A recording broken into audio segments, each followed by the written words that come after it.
Good morning, everyone. I'm on the road. So, good morning. Obviously, I don't have my usual camera and I don't have my usual background. I'm not in my treehouse. So, good morning from New Zealand. I'm on the road. But I've been caught a bit short too. I haven't had a time to shave yet and looking exceptionally casual. But look, good morning to you all and welcome to Solid Ground. Do let me know if the sound's coming through okay or it's not, or anything else. As I say, I don't have all my kit with me because I'm trying to travel light. But welcome to everyone to Solid Ground, which is where we discuss the political, cultural and social ethical issues of the day from a good, firm commitment of conservatism and good Christian faith, I might add.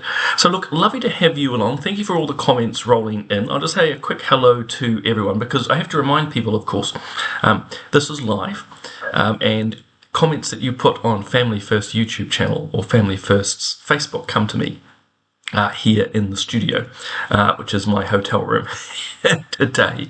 They come to me like Harrison's here. Harrison, I'm actually going to be touching on very briefly the social media ban again a little bit later, but love people sharing their opinions, so thank you for that. Good morning to Darren. We've got Rosie there and lovely Talpo. Oh, Catherine, good morning. Got Food Dogs Trucking, Fourth Adam, good morning. Jackie there and Ratihi, lovely. Lynette, lovely to have you along as well. We've got Muddy Waters there too. Oh, Robin, look, thank you very much. I just put a Substack out about an hour ago. I'll talk a little bit about that later, but it's got to do with Jacinda Ardern's comments around wanting to punch people in the face and how people have reacted to that and what it actually says about our society. A lovely comment there from Mike. Of course, we're almost at Christmas and New Year. I'm actually going to continue. Excuse me. We've got Nigel. Good morning. Actually going to talk. Or rather run Solid Ground until I think about the 23rd of this month. So a lot of Family First productions like Straight Talk. The Last Family Matters is out this week, my podcast. But I'm going to run Solid Ground closer to Christmas because I really enjoy catching up with you guys. We've got Strong in Him, good morning, and that's very kind to David, good morning. Gosh, there's so many people here. I'm being told, I'm being told my sound is good. So some has said there is no volume, but I think that's probably at your end. Just to prove it, there are lovely lots of comments coming through. And Fourth Adam's only a different iteration. Yeah, the slightly casual and relaxed Simon. So yeah. Anyway, lovely to have you all along this morning. There is no shortage, as always, of things to touch on. So the first one that caught my eye, that's interesting. Why is this? Oh, I see why. I was just trying to work out this. I've titled things slightly differently. Look, in no particular order, I just noticed this. We might talk about it on Political Playback tonight, but this is the pro-Hamas or Free Palestine crowd who 2 days ago, actually it must have been on Tuesday, so yeah, 2 days ago, went into Parliament and they disrupted it. They were in the public gallery, so you know that area that sits above the MPs. They started yelling and screaming and then throwing leaflets down. So there's a few things to quickly unpack here. Again, completely unacceptable, this behaviour. They don't seem to like the fact that there's a ceasefire. And this begins to tell you all that you need to know about the Free Palestine crowd. They are pro-Hamas. They are pro a death cult that wants to wipe Israel off the face of the earth. They are not happy that there is a ceasefire. They are not happy that the hostages' bodies are being returned. They are not happy that Israel has withdrawn from most, not all, but most parts of Gaza. They're not happy that aid is being sent in. This is the crowd we are dealing with. And as others have articulated, they're a death cult.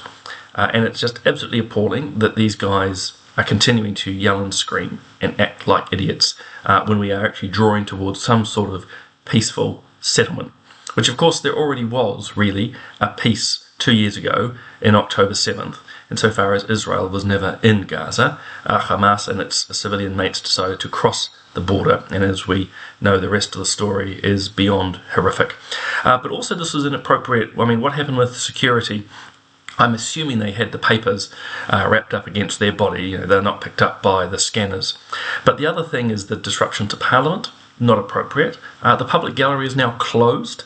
A friend of mine was wanting to visit this week and found that it's locked down, so this Free Palestine crowd have stopped other New Zealanders getting the opportunity to be at the Parliament and hear and see what's going on. And the last thing I just wanted to point out, and it's something actually I raised when I was in Parliament, is we need to actually put up like perspex or glass shields between the public gallery and the MPs down below. And I say that not because I had any particular fear, but I'd seen a number of instances where people in the gallery, often with mental health issues, trying to throw themselves off. We've also, as we say with this Free Palestine and others, have been throwing confetti and papers down onto the Parliament. Again, usually far left groups, in fact always far left groups.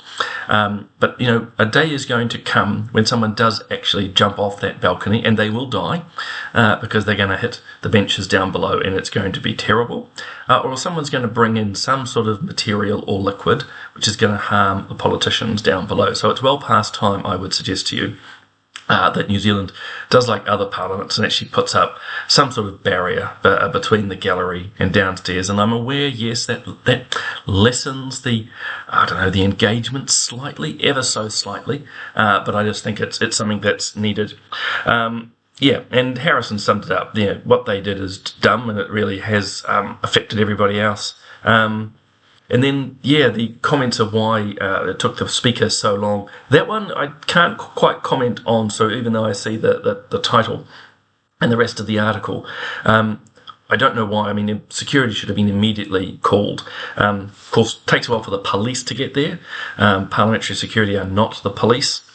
Fourth Adams saying that they need a airport-style security. Possibly.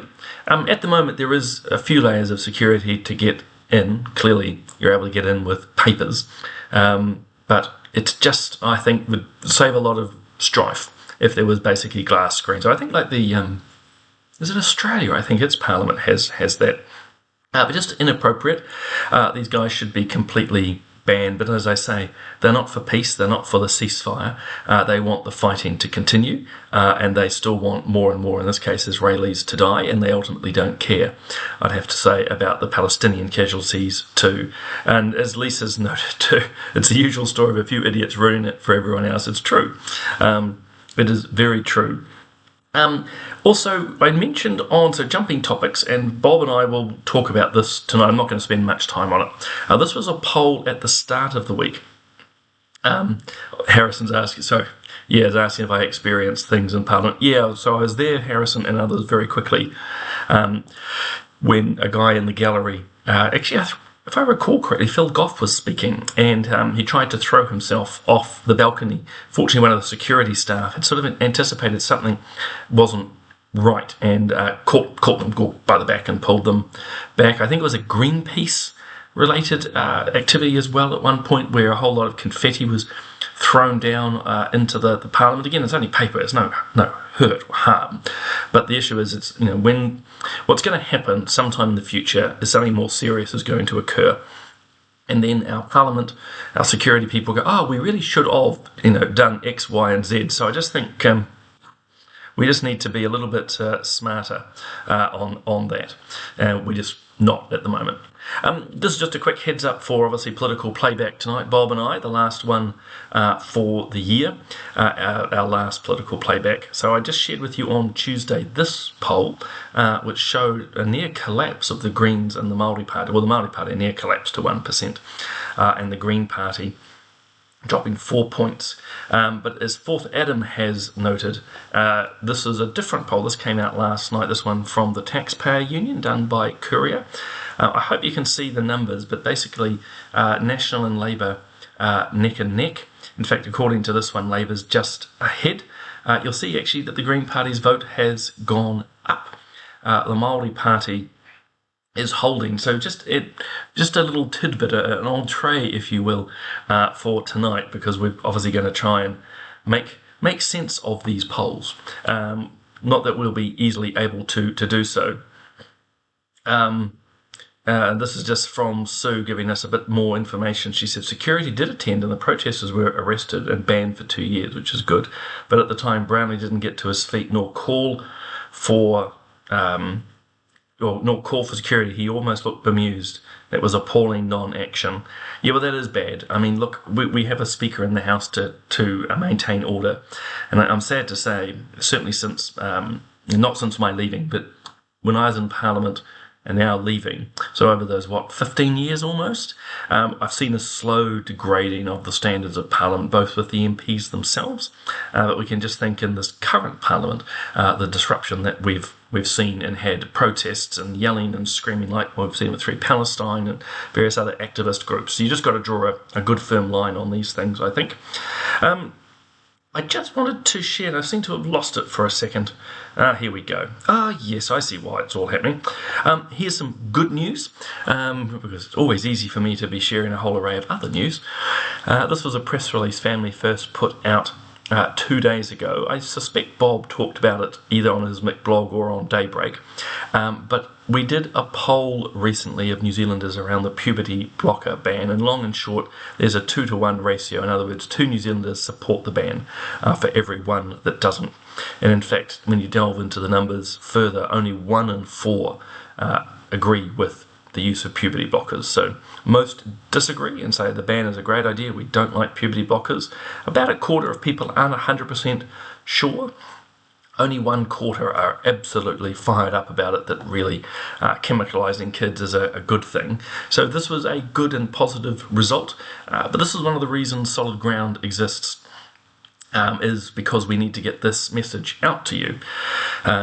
We need to get this message out to you because the mainstream media, and it won't surprise you, haven't reported on this in any way, shape or form. Not on this poll. I mean, they've done some puff pieces trying to support chemicalising children and sending them into puberty blockers, cross-sex hormones, and then, as we know, physical surgery, cutting off healthy body parts. Simply Green says 2-to-1 is still bad. Oh, absolutely. Not bad. I wouldn't say it's bad. I would like it to be stronger, and I think that's probably part of actually our collective responsibility, because not just up to Family First, but for all of us to talk to people, to get them to understand why pumping a child full of puberty blockers is actually not a kind, good and ethical thing to do. We also need to push back against the lies that this doesn't have any impacts. It's all perfectly reversible. The child will harm themselves otherwise. These are all lies, and so we need to push back against that. Rosie's asking, which party do I think will explode first, the Greens or the Māori Party?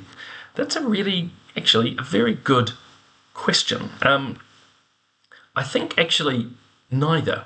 I think the Greens will hold themselves together. It doesn't matter how competent or rather incompetent they're going to be. I think they'll just sustain their vote. I mean, you've seen the ups and actually mostly the downs for the Greens over the last 12-18 months, from obviously the behaviour of Elizabeth Kirikiri, Goldriz's shoplifting, the Darlene Tana issues, obviously Benjamin Doyle, and just one issue after another. But there's just a core group of supporters who will just vote regardless of what is happening. For Te Pāti Māori, they're certainly in a huge mess at the moment. It actually was worth far more media attention. This was something happening in the National Labour Party. You could imagine it would be front page for weeks. But there's clearly a major problem with the Māori Party, but I think they will pull it together. I think the deeper leadership of Māoridom, or those in Māoridom who support the Māori Party, which to be fair is a small percentage, but they realise that unity is important, and so they'll pull it together, whether that means moving John Tamihere aside or whatever, who knows. But actually I don't see them imploding. That's just my take. In different news, I don't know if you've seen this is just a terrible story coming out of Ohio. But it just illustrates, as we jump into the abortion question, just how dangerous these ready access abortion pills are. I mean, this is not a point that needs to be belaboured, but there's at least two things to draw out here. One, the fact, like in New Zealand, accessing abortion pills is relatively easy, does raise this risk, where actually, in this case, the woman's not consenting. So it's absolutely appalling, and it's either going to be happening here in New Zealand sometime or it will happen. The second side is how, in this case, understandably, the woman involved is horrified that not only was her boyfriend poisoning her effectively and her baby, but the baby's died, and so reporting puts value on that human life. Yet in other cases where the pills would be taken, there is no value. And we've talked about this very briefly before, but the distinction that pro-abortion advocates try to make is obviously that it's the woman usually making the choice. In this case, it wasn't the woman, it's this guy. But secondly, the value of the baby is dependent on whether it's wanted. And if you just sit back for a moment, that is an appalling situation. That the value of a human life is based on whether it's wanted. And we are seeing that as a major challenging cultural and ethical problem in our society today. So whether it's abortion for the unborn child or euthanasia at the other end of life, other human beings are attributing value to that life and then having it extinguished. It is quite disturbing when you think about it, because it's not going to take too long for those concepts to keep widening out. I've talked before about Finland, where there are no children or almost no children born with Down syndrome, because they've decided in Finland that Down syndrome people are not valued, and therefore they are terminated via abortion. I better be clear. I think that's horrendous myself. I don't know about you, but I think it's just totally wrong. As you might imagine, coming from me, in something slightly more, not really amusing, but again, it highlights a massive contradiction that we have in society. So as you know, the FIFA World Cup, the big World Cup for soccer or football, and they were making a big thing, FIFA that is, that the first match being played in Seattle was going to be a pride match. And interesting, and I don't know, someone's got a sense of humour upstairs, but the two teams that were drawn out of the ballot to play this game were Egypt and Iran, two of the most conservative Muslim countries in the world. And Egypt already has protested strongly that they don't want to have anything to do with this, and undoubtedly Iran will do the same. I think the key here is not to get hung up on the pride element too much itself, or even obviously the competing views around homosexuality, for example. What's interesting here is why FIFA, well, to me what's interesting is why does FIFA need to politicise its matches, and why has it chosen this topic? Because if you want to step back for a moment, there's a whole lot of issues that we could have a match in support for. Why not have a match for Indigenous people, a match for young people, a match for ageing podcasters and online hosts like me with grey hair? Why do we not have matches in support of the Uyghurs being persecuted, for example? Why do we not have a match for the Ukrainian people? So you can see what I'm getting at here. Well, I hope you can. At the end of the day, this is a highly politicised and ideological decision to hold this match for this topic. Of all the topics in the world, for all the causes which are happening, FIFA chooses this one. And it's an absolute obsession in the Western world, and that's the second thing to take into account. It's an absolute obsession of the Western world, or a small part of the Western world, absolutely obsessed with LGBTQI issues, with pride, and a big focus on, obviously, sport, like here with FIFA, but getting into schools, impacting children. That's the whole transgender debate. It goes on and on and on. But of course, as I say, it's a Western obsession, not of many other countries. And it's good in some ways that FIFA's getting a bit of a wake-up call here, regardless of the topic. But other countries are going, we actually don't agree with your views. Don't be so arrogant to think that your view of pride is the right one. And so basically Egypt and Iran are given the giant middle finger. And I will just begin to wrap up on this one. I touched on this on Tuesday, but then I sort of got cut off. Just a reminder now that the social media ban in Aussie is live. It's happening. We will be seeing what the impact is. I think it's in a strange way. It's good that New Zealand's a little bit slower on this. We can learn from the Aussies. In fact, it's one of the big things I thought is how would I put this? One of the things I found when I was in political life is New Zealand doesn't need to reinvent the wheel in a lot of cases. We can look overseas. We do have a tendency, though, to try and reinvent the wheel. But as I was noting on Tuesday with the ban, I think it's becoming a bit like squeezing a balloon, unfortunately. The way they've structured it is that particular apps are being named as having to make sure there are not any under 16-year-olds on their platforms. So there are 9 of them. There was at least 12 in the first iteration, but I wasn't able to cut all 12 out of this image. So why I say squeezing the balloon? Because, of course, when you say these 12 are banned, then a whole lot of new apps pop up. And I'm putting this up for 2 reasons. One, I don't want to advertise these new apps, but particularly to you as parents, you may want to be aware of them with your kids. So these are now in Australia the 3 trending apps which no one has ever heard of before. And this is why I talk about squeezing the balloon. So when you ban Instagram and Facebook and Snapchat, I think appropriately, I can understand why, the kids will just find alternatives. In this case, Lemonade. I assume that's how you say it. Yope or Yopay, I don't know. The kids will know more than I do. But this is where I think there's already a failure potentially in the law, or something that needs to be addressed. As I've said before, I think actually there's value in this social media ban for under 16-year-olds. Family First is clear that there's value in this. It's about time that big tech was held to account. They do, by and large, know who their users are. But it does seem, on early reflection, that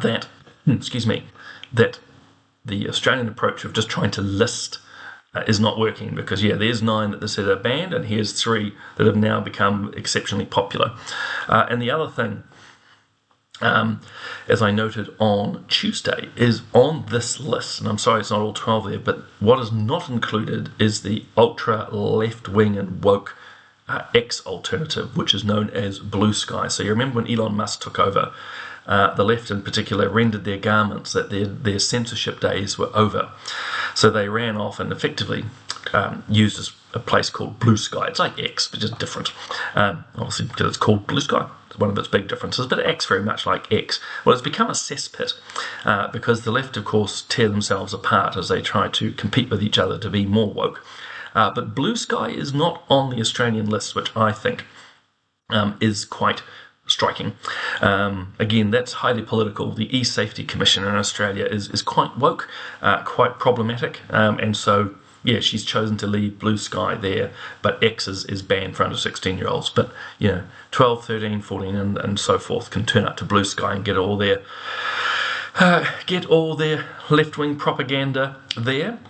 Guys, I'll start to wrap up because, as always, I'm prattling on too much. Just a reminder, as always, we have our Substacks. Bob's writing and producing content there. I've just in the last hour or so put this one up. It's highlighting why the fundamental... So this is about Jacinda Ardern and her documentary saying that she wanted to punch Simon Bridges in the face. And then when she was being questioned about that on the Graham Norton show and about the wider documentary, was saying that she wanted a different kind of politics, one that's kind and empathetic. And so in this Substack, I'm asking the question, how does she reconcile these 2 contradictions, these 2 hypocrisies? At one level you want to be kind and decent, and another you're wanting to punch someone in the face. Also look at why the media is saying nothing about it. But I actually try to reconcile or explain why, in effect, and do go and read it because it's a more fulsome explanation, but I explain that basically the woke or the progressive left are so certain of their rightness, they are so certain that they're right, that they are allowed to act in certain ways to people they deem who are bad, and that includes to act violently, be it in word or deed. So check that out. Edmund's asking, am I on next week? Yes, I am. So Solid Ground will continue. A reminder to people that, as I say, we've got political playback tonight. This is the last political playback for the year. Bob, I think, is finishing up Daybreak on Friday for him, so this is in effect the last week for all of us, except I will continue on probably till the 23rd is my intention at the moment, because I can. And the last podcast of the year went live yesterday. I sit down with a friend of mine, John Fox. He's an Anglican priest down in Canterbury, and we talk about the true meaning of Christmas, so quite a theological discussion, very accessible, I might add, but a good little discussion there. So make sure you jump on to YouTube, or if you're there now, make sure you subscribe to our channel or like, so that you'll get a heads up on everything that's going on. Of course, I'm still on RCR, still doing my show there. I think, well, it's not the latest, but one that I had recently was with Dave Latelli, Derek Good, talking about the giving machine. So, make sure you go and check out that channel as well. And guys, there really is just no shortage of stuff going on, even when I'm traveling on the road. But I've got to roll. I've got to keep moving. I look forward to seeing many of you tonight on Political Playback, our last one for the year. Otherwise, I will see you guys next Tuesday.